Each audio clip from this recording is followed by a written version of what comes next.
Class 9th exercise 1.4 question number 3 given date یو A matrix را کړ دی B را کړ دی C او D موږ ته وایي چې فایند کوي A B او C D ټولو کې اول به موږ A B فایند کوو اول به موږ A matrix ولیکو A matrix موږ سره څه دی 4 1 3 1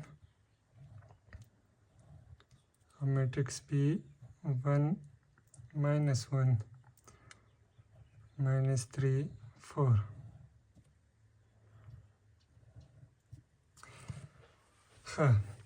د اولنی میټرکس کالمز او د دویمنی میټرکس روز دواړه ایکول دي یعنی دې کې دوه کالمې دي او دې کې دوه روز دي نو مطلب دا دی چې ملټیپلیکیشن کېدی شي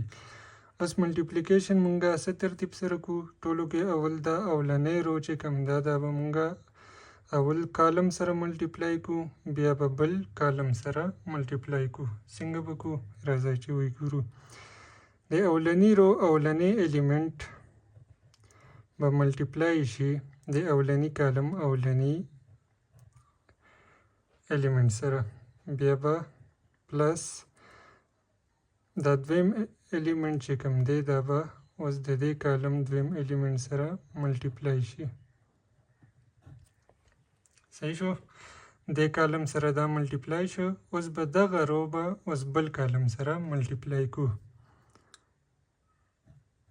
4 minus 1 plus 1 او 4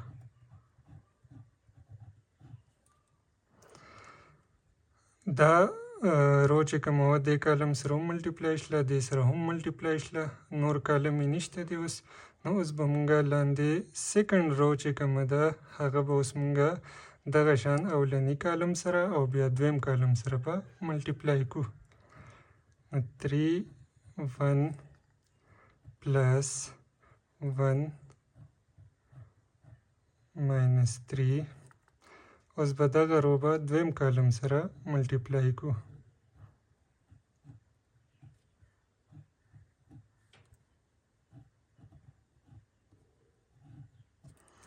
اوس به دا مونږه سالو کو 4 plus minus 3 3 minus 3 minus 4 plus 4 minus 3 plus 4 دا به اوس مونږ نور سمپلیفای کو 4 minus 3 1 minus 4 plus 4 0 3 minus 3 0 minus 3 plus 1 1 دا مونږ سره څه شي راغی A B راغی دا پارت اوس مونږ له څه فایند کول دي اوس سی ډي به مونږه فایند کو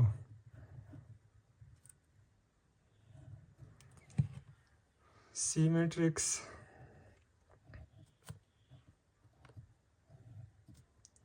او ډي میټرکس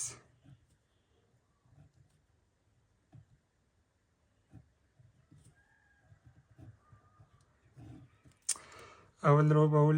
اولنی کالم سره او بیا دویم کالم سره به ملټیپلای کو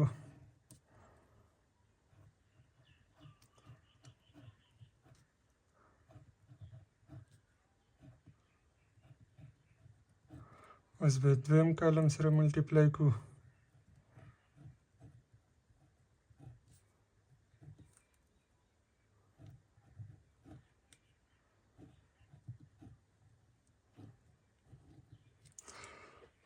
اوس به دویم رو به اول فرست کالم سره او بیا سیکنډ کالم سره ملټیپلای شي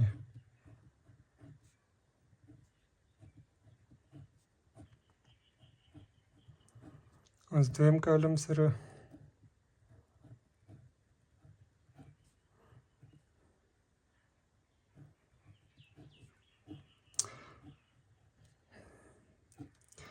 اوس به دا سمپلیفای کو مزید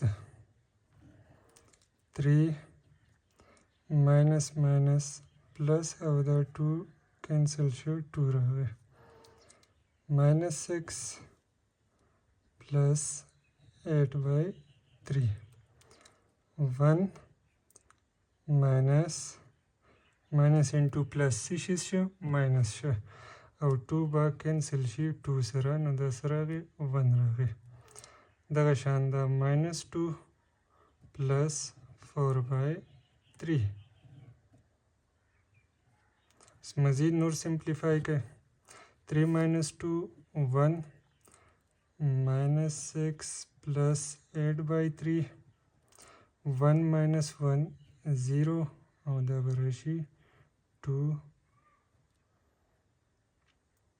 4/3 دا مزید هم سالو کولی شئ دې ځای کې که تاسو LCM واخلئ نو دا به مزید نور هم سمپلیفای شي او که نه سمپلیفای کوئ نو دغه ځای پورې هم ستاسو انسر صحیح دی دا سی شیز راغی دا سی ډي راغی